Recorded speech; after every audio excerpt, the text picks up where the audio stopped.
Ok. Euh, euh, Bonjour, chers amis. Je vous configuration de Spanning Tree. L'autre vidéo, j'avais expliqué l'importance des Spanning Tree. Alors, aujourd'hui, on va configurer les Spanning Tree avec la version rapide de Cisco, Rapid PVS TV. Donc, nous allons configurer. Cette vidéo ne va nous prendre que 2 minutes pour la configuration des Spanning Tree. Alors, il y a mon réseau qui est créé. Il y a 3 VLAN qui sont là. Et pardon, il y a 5 VLAN. Il y a VLAN 10. Le VLAN 10. Je mets VLAN 10 dans le VLAN 10 qui est là. Et puis là, l'adresse 192.168.10.0/24. Et puis il y a le VLAN 20 qui a l'adresse 192.168.20.0/24. Il y a aussi le VLAN 30, le VLAN 30 qui a aussi toujours l'adresse 192.168.10.0/24.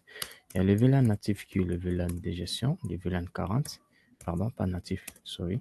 Le VLAN 40, c'est le VLAN natif.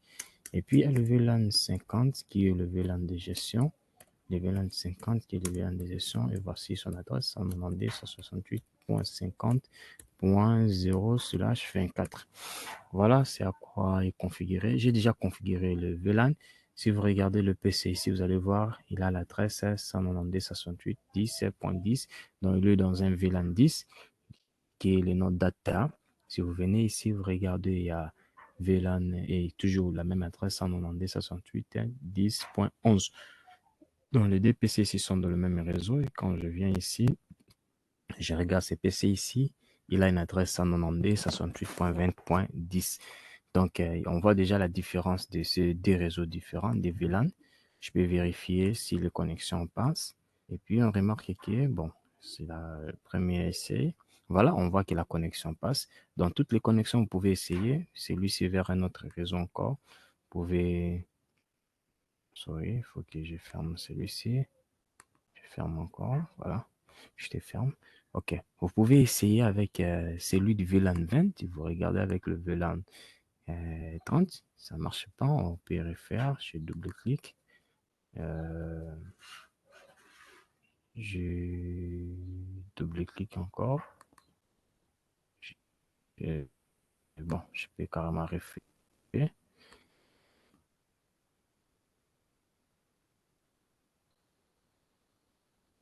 je renvoie carrément, je renvoie carrément l'enveloppe, donc le réseau 20, on va vérifier le réseau 20, je vérifie ces VLAN 20 avec un 30, vous allez remarquer, bon, qu'est-ce qui ne marche pas, qu'est-ce qui ne marche pas, qu'est-ce qui ne marche pas. Bon, je vérifie si là, c'est parce qu'on comprend le problème de ces PC ici. Je peux vérifier ça rapidement. En fait, c'est pas un problème. Voilà, il a tout ça. On regarde si ce PC communique avec sa passerelle par défaut avec le routeur. On vérifie. Bon, il n'arrive même pas à communiquer avec sa passerelle par défaut. Alors, il est sur quelle interface? Il doit être sur l'interface 17 parce que c'est dans la configuration de ce que je fais. Alors, l'interface 17 doit appartenir au VLAN 30. Alors, je mets rapidement show VLAN, bref. Vous allez voir, show VLAN bref, il y a le VLAN 30, le VLAN configuré qui sont là. Et on voit que tout est bon. Je peux vérifier les communications entre ces ici, si ça passe. Donc, on peut avoir un problème avec le réseau. On regarde les sous-interfaces. Les réseaux 30, je peux vérifier rapidement la sous-interface. Bon, jusque-là, bon, ça, c'est quelque chose qui devait déjà passer sur IP route, mais voilà. Je vérifie sur IP route. Je vois la sous-interface 30, parce que la sous-interface 30, je regarde son adresse. Ah ouais, sorry. C'est le problème ici, il fallait que je mette 30, je mets 40. C'est ça le problème. Donc, je peux facilement résoudre ça. J'accède à la sous-interface, giga 001. Toutes ces compréhensions ici, les définitions, les explications, la configuration des Intervalan, c'est dans mes premières vidéos. On avait déjà fait l'intervalan. Donc ici, je vais juste modifier IP adresse. Je modifie 192.68.30. C'est ça. Moi, à la place des 30, j'ai mis 40. Donc, voilà pourquoi ça ne marchait pas. Or, 40, c'est pas un réseau qui existe. Alors, do right, ça passe. Je peux refaire encore. Je regarde s'ils vont passer. Bon, on va réactualiser. On réactualise le ping. On réactualise le ping. Bon, c'est pas grave. Je vérifie celui-ci. Si on a avec la passerelle par défaut. Bon, ça marche pas. Je regarde encore la configuration de ce que je viens de faire. Do show IP route. Je vérifie ça. Do show IP route. L'interface. Voilà, et là maintenant l'adresse qui est là, c'est cette adresse qui doit être la passerelle par défaut. Alors, je vérifie mes configurations. Je viens vérifier mes configurations de chaque PC. Je vérifie les configurations, les adresses. Ok, ça non. Les 68, 10, voilà, c'est ça. J'essaie de pigner un peu la passerelle ici. Ping, 168.30.1. On va vérifier s'il communique avec la passerelle.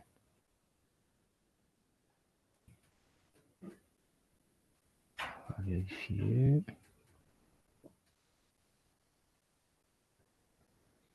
Voilà, il communique même pas avec sa passerelle par défaut. Alors, je retourne à la passerelle par défaut. Je vais voir les configurations. Peut-être j'avais aussi mal configuré aussi. Parce que quand j'ai mis l'adresse 40, peut-être l'encapsulation n'était pas bien. Je mets show IP interface giga 0001.30. Je vais voir les configurations qui ont été faites ici. Je regarde les adresses qui sont là. C'est son adresse. Bon, j'enlève ces protocoles. Je mets show running. Je mets pipe fast include giga 0001.0. Enter. Bon, il n'y a pas eu de configuration. Sorry, begin. Je peux mettre begin. Enter. Comment ça? Show running. Je regarde la configuration. Je regarde la configuration qui a été effectuée ici. Giga 10, il est là. Waouh, non, il n'existait pas. Lui, il a la trace, l'encapsulation. Voilà les 30, j'ai commis une erreur. Vous voyez ici l'encapsulation. Je ne devais pas mettre l'encapsulation VLAN. Parce que lui, c'est pour VLAN, donc je ne vais pas mettre ça. Alors, je retourne. J'accède à cette interface. Donc, point 30. Je mets encapsulation. Dot. Il doit traiter seulement les données de VLAN 30. Voilà, c'est ça. Il a traité le données de VLAN 30. Moi, j'avais mis VLAN 40. Or, le PC ici, ils sont dans le VLAN 30. Voilà pourquoi ils n'arrivent pas à communiquer même avec les... Je refais. Voilà, la communication maintenant passe. On remarque qu'il y a l'interconnexion. Dans le C ici, peuvent communiquer avec d'autres réseaux. Je refais. Voilà, la communication. Alors, nous allons maintenant entamer notre processus maintenant de spanning tree, parce que le spanning tree, je vous avais dit, c'est par défaut, c'est un protocole qui évite le bouclage. Il est déjà configuré par défaut avec le, le périphérique Cisco configuré. Donc, si vous regardez les interfaces que j'ai utilisées, ici j'ai utilisé 4 interfaces pour la liaison de redondance. Pareil, puis ici, 4 interfaces, 4 interfaces. J'ai numéroté ces interfaces-là. Alors, nous allons maintenant modifier le spanning tree qui est configuré ici. Nous allons définir le spanning tree rapide PVS. Nous allons définir et puis nous allons pas laisser que la sélection du pont racine soit effectuée automatiquement. Non, non. C'est nous qui allons imposer le système à choisir. Par exemple, je peux décider les S1Q tu es là, comme tu es là, tu sois le pont racine pour le VLAN 10. C'est ce que j'ai décidé. Et j'ai dit, toi, tu sois le pont racine pour le VLAN 20, toi, tu sois le pont racine pour le VLAN 30. Parce qu'avec les rapides, on remarque, ils ne travaillent pas par tous les systèmes, ils travaillent par instance VLAN. Donc, on peut décider de chaque pont racine en fonction de son VLAN. Or, le VLAN, c'est un virtual LAN, donc c'est un réseau LAN, donc c'est comme un commutateur virtuel. Il a décidé que toi, c'est la fonction pour l'autre VLAN. Alors, rapidement, maintenant, je vais décider, j'ai choisi, par exemple, j'ai dit, toi, c'est ce commutateur, si tu seras le route, donc port racine primaire pour le VLAN 10, et puis tu seras route, ici route paire, donc je mets route primaire pour le VLAN 10, et puis je mets toi, tu seras route secondaire pour le VLAN 20. Je décide, et puis je viens encore ici, je viens pour ces commutateurs, je dis toi, tu seras route pour le VLAN 20, et puis tu seras dans route primaire, ici ça sera route primaire pour le VLAN 20, et puis je dis tu seras route secondaire pour le VLAN 30. Quels sont juste d'équilibrer des charges, je vais la charge, qu'un secondaire soit le pont racine pour tous les vins, donc il soit le pont racine pour le VLAN 10, si le pont racine, donc je vais juste équilibrer la charge. Alors, je dis toi, tu seras route primaire pour le VLAN 30, et toi, tu seras route secondaire pour le VLAN, route secondaire pour le VLAN 40. Alors, il me reste pour le VLAN 50, je ne vais pas non plus que le VLAN 50 soit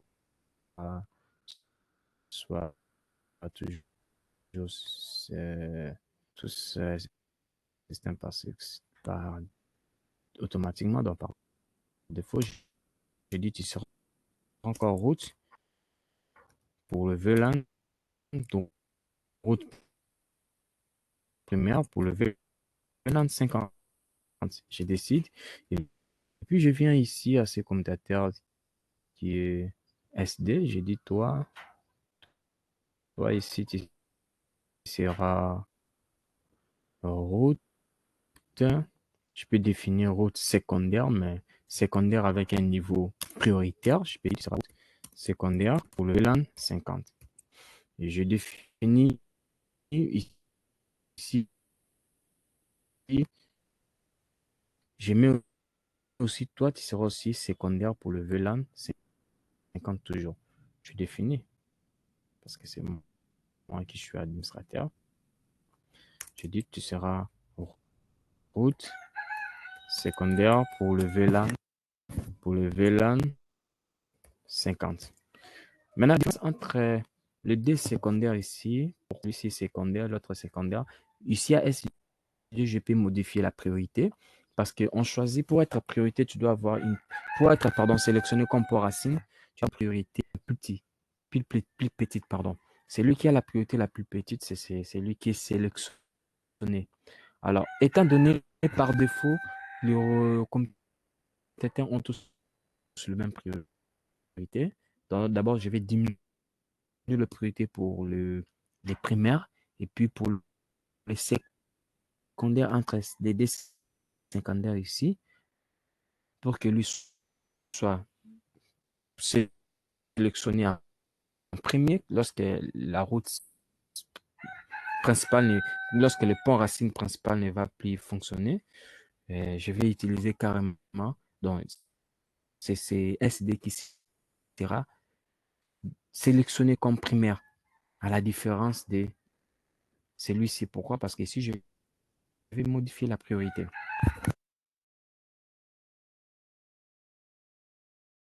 Alors, rapidement, je confie les paramètres ici. Je viens ici dans SD, S1, pardon. Je viens chez lui ici. J'accède. Et puis, je viens ici dans la configuration. Je viens dans la configuration globale. Configure global.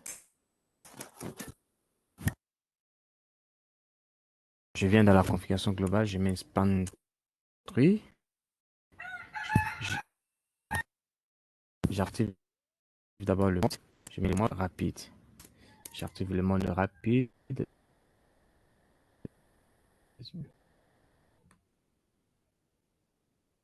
tout. Donc, vous voyez, il réinitialise les interfaces. Les interfaces sont réinitialisées. Et si je viens modifier le mode, je dis, je dois modifier le mode. Je mets rapidement.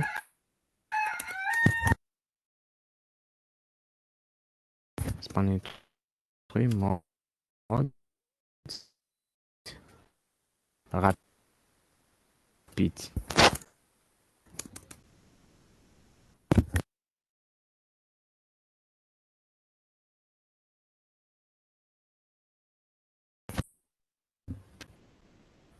Et ici, je viens encore modifier Spanning Tree mode rapide. J'enregistre. Alors, je vais vous montrer les configurations. Comme les configurations sont là. Donc, si vous voulez vérifier le commande des configurations, ça, vous pouvez prendre la capture parce que avec ça, ce sont des configurations que j'ai déjà faites. Bon, en fait, j'ai mis ça dans un bloc-notes. Donc, je vais prendre juste les copier-coller. Or, moi, ici, je ne vais pas utiliser copier-coller. Je vais saisir les commandes normalement. Mais je vous présente cette bloc-notes ici. Ça va vous aider à vous rattraper par rapport aux commandes. Si, par exemple, la vidéo n'est présentée pas clairement le commande que je vais appliquer. Alors, je viens rapidement ici dans S1. Je dis, toi, S1, je te dis que tu sois le pont racine primaire pour le VLAN, pour le VLAN 10. Alors, qu'est-ce que je fais? Je viens directement spanning tree, rapidement, spanning tree, VLAN 10. Non, non, pas ça. Sorry. VLAN 10, je dis route primaire, donc primaire. Et puis, je dis spanning tree, VLAN 10, priorité. Je diminue la priorité. La priorité, je vais parler comment doit être la priorité. Je diminue la priorité à 4096. Et puis, j'ai dit, il sera encore un spanning tree, VLAN, combien? VLAN 50, route primaire. Et aussi pour VLAN 50. Et mais je mets spanning tree. VLAN, combien? 50. Priorité, j'ai diminué la priorité. Non, non, 6.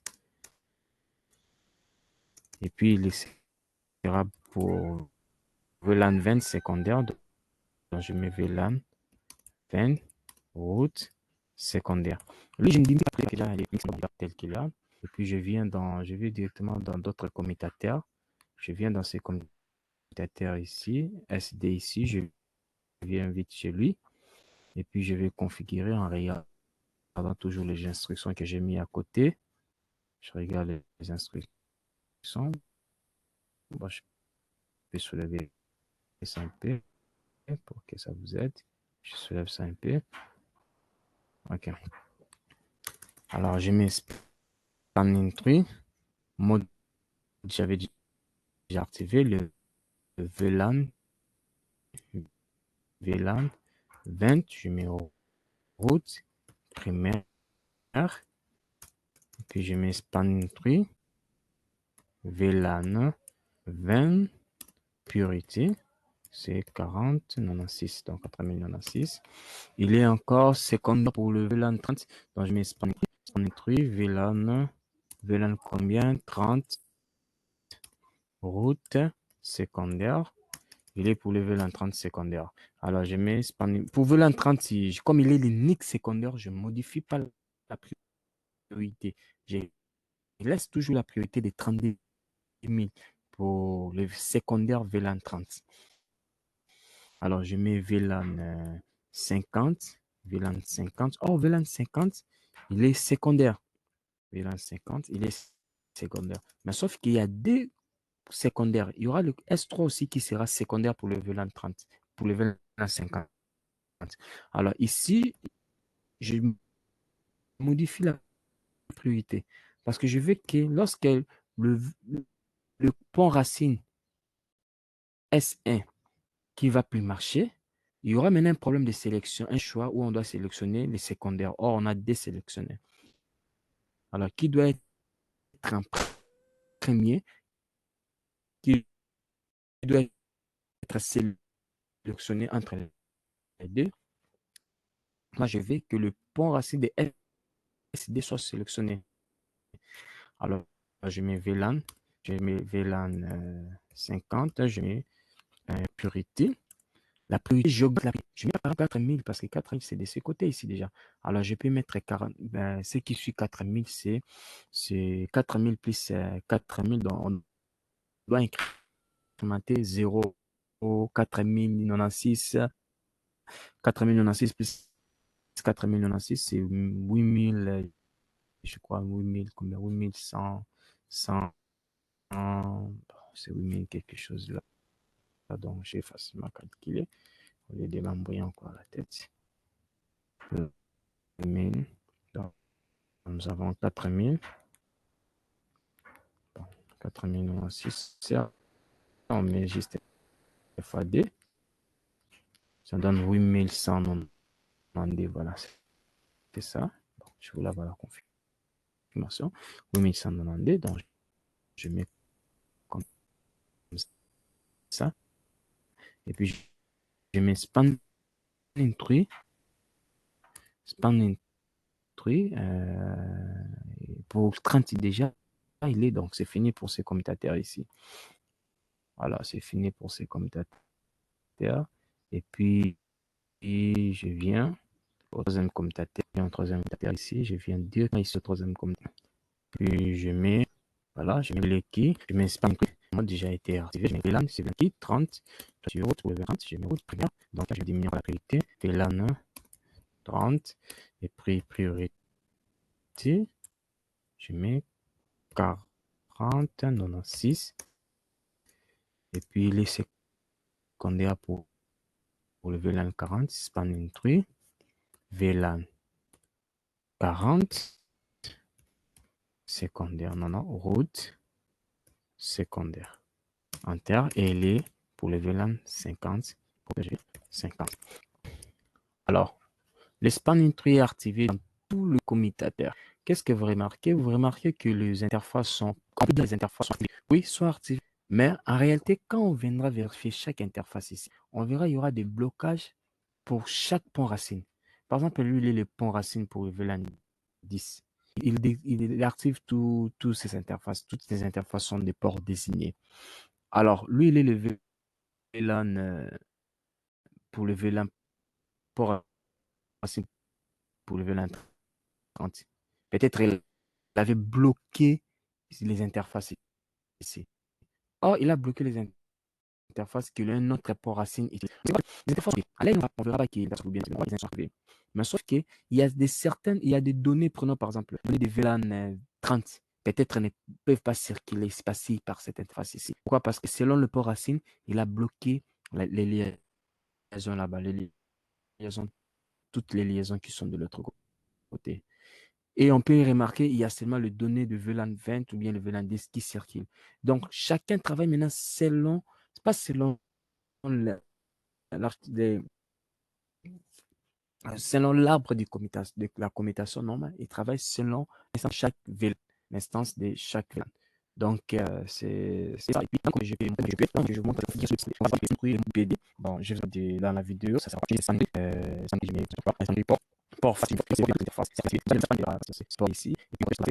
Lorsqu'on va dans le système, il s'est fait que si vous pouvez faire les interfaces n'est pas active pendant 60 secondes. Hop, là, c'est 60 secondes, il y a beaucoup de négociations. Il y a aussi les spanning trucs négociés. Il ne peut pas démarrer s'il n'a pas pu trouver qui est le pont racine, quelles sont les interfaces qui doivent être bloquées. Pourquoi? Parce qu'il évite qu'il y ait une boucle. Alors, pendant ce moment-là, on avait vu dans le cours, il y a 5 étapes. Il y a l'état d'écoute, il y a l'état D'abord, down, il y a l'état initialisé, il y a l'état d'écoute, d'apprentissage, et puis c'est qu'on va tomber dans l'état d'encheminement. Alors, même ce PC ici, les ports pour le mode d'accès, donc pour les PC ici, ils seront affectés par rapport à cette thème-là. Ils doivent s'attendre pour qu'ils deviennent dans un état de transfert. Maintenant, ça peut arriver lorsque vous avez un système, les PC ont besoin des accès IP, peut-être des HP ici. Alors, lorsqu'on demande, les PC se lancent déjà pour ceci, la trace. Alors, des attaques. Pendant ce temps, les PC vont prendre la trace IP. Il y a une négociation.